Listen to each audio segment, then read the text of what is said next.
좋은 열매를 맺는 길. 로마서 11장 13절에서 24절 말씀. 좋은 열매를 맺는 길. 사도 바울은 이방인을 위한 사도였지만 여전히 동족에 대한 깊은 사랑과 관심과 기대가 있었다. 그는 로마 교인들에게 자신이 이방인의 사도가 된 이유는 이방인의 구원을 통해 동족인 이스라엘이 시기하게 하므로 그들 중 일부가 구원받게 하기 위해서라고 했다. 그리고 이스라엘의 회복의 중요성을 강조하려고 이스라엘의 소외가 세상의 화목을 가져다주는 계기가 되었다면 이스라엘의 회복은 더욱 큰 세상의 화목을 가져다주는 계기가 되어 마치 죽은 것이 사는 것과 같은 놀라운 역사가 될 것이라고 했다. 더 나아가 이스라엘의 회복의 중요성을 강조하려고 비유를 들었다. 그리고 이스라엘이 하나님을 거역한 사실에 대해 가지 얼마가 꺾였다 라고 표현했다. 가지가 꺾이면서 이방인을 나타내는 돌 감람나무가 이스라엘이 꺾인 자리에 대신 접붙임을 당해서 참 감람나무 뿌리의 진액을 받게 되었다. 그처럼 이방인은 믿음으로 접붙임을 받은 존재이기에 겸손해야 함을 역설하면서 자랑하지 말라고 권면했고 높은 마음을 품지 말고 도리어 두려워하라고 권면했다. 왜 겸손해야 하는가? 하나님이 원래 가지인 이스라엘도 아끼지 않고 꺾으셨는데 원래 돌감람나무였던 이방인이 스스로 높아지고 교만에 빠지면 그들 역시 꺾이고 찍히게 될 것이기 때문이다. 이방인은 이스라엘에 대해 거만한 마음을 가지지 말고 이스라엘을 잘못된 삶에 대한 반면 교사로 삼고 더욱 하나님을 붙들려고 애써야 한다. 또한 이스라엘에 대한 회복의 기대도 가져야 한다. 이스라엘이 다시 믿으면 하나님께 더욱 잘 접붙임을 받을 것이기 때문이다. 본문이 주는 교훈으로서 좋은 열매를 맺는 삶을 살려면 어떻게 해야 하는가? 1. 직분을 소중히 여기라. 사도 바울은 말했다. 내가 이방인의 사도인 만큼 내 직분을 영광스럽게 여기노니. 바울은 유력한 유대 가문 출신이었다. 그는 헬라 지역인 길리기아 다소에서 태어나 예루살렘에 유학해서 오늘날로 말하면 최고의 명문대학이라고 할 수 있는 가말리엘 문화에서 소학한 후 전형적인 유대 율법주의자의 길을 걸었다.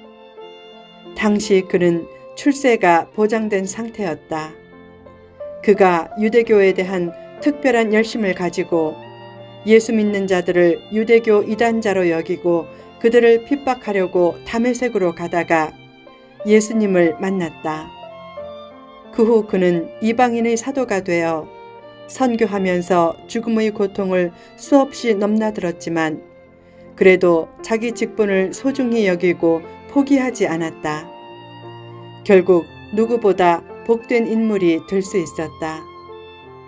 사도 바울은 사는 차원이 달랐다.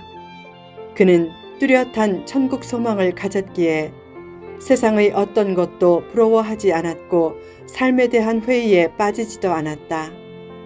사람들이 삶을 회의하고 시험에 드는 이유는 대개 세상에 있는 것들 때문이다. 그러나 사도 바울은 아무것도 없는 자 같으나 모든 것을 가진 자다 란 의식을 가지고 부요를 만끽하며 살았다. 어떤 것도 부러워하지 말라. 만약 성도가 세상 것을 얻지 못해 부러워하며 낙심에 빠졌다면 회개해야 한다.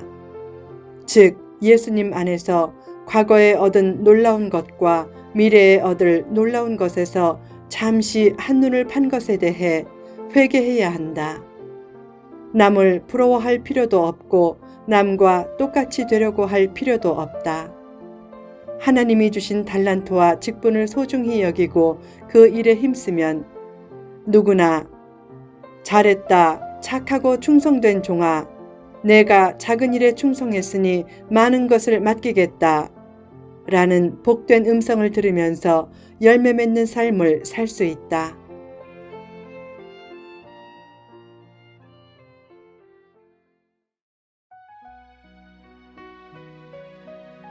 2. 스스로를 높이지 말라. 하나님은 유대인을 상징하는 참 감람나무 가지가 거역함으로 열매를 맺지 못하자 그 가지를 꺾고 이방인을 상징하는 돌 감람나무 가지를 참 감람나무에 접붙였다. 그때부터 돌 감람나무 가지는 참 감람나무의 수액을 공급받아 참 감람나무 열매를 맺게 되었다.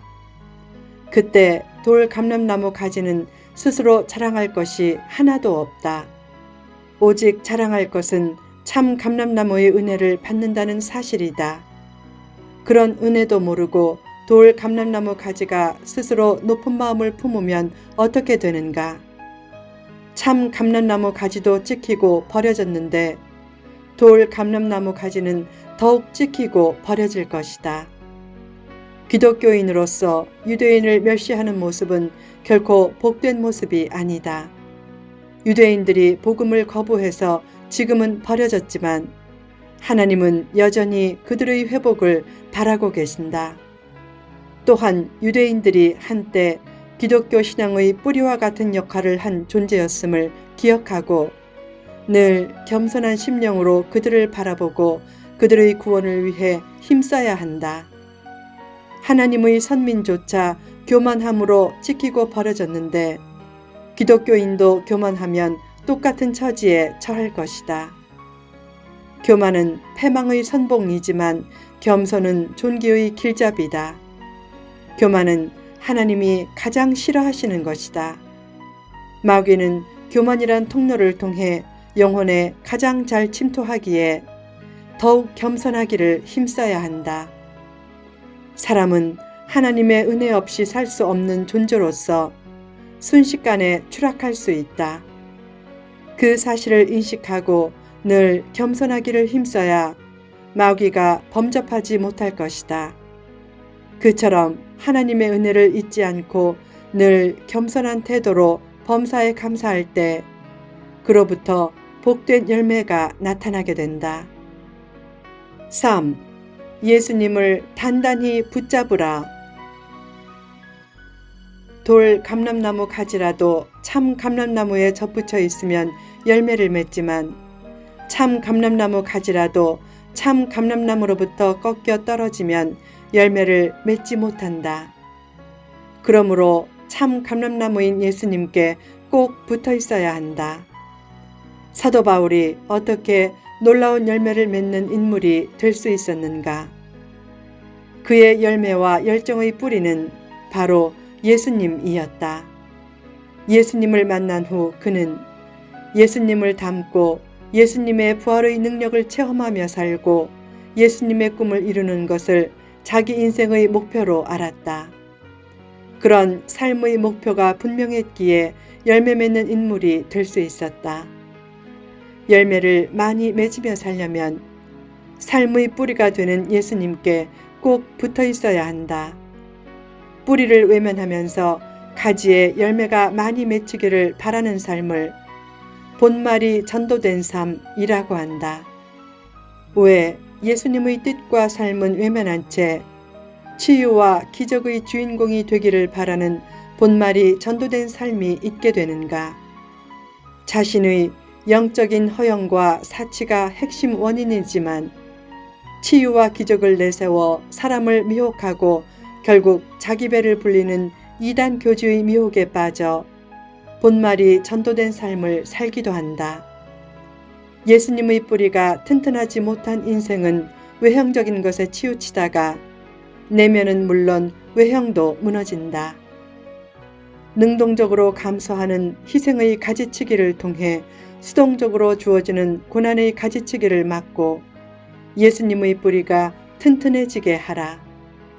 성경에서 말하는 완전함은 도덕적인 완전함을 말하는 것이 아니라 어떤 경우에도 예수님으로부터 멀어지지 않는 온전함을 뜻한다. 사도 바울은 로마서 14장 8절에서 우리가 살아도 주를 위하여 살고 죽어도 주를 위하여 죽나니 그러므로 사나 죽으나 우리가 주의 것이로다 라고 고백했다.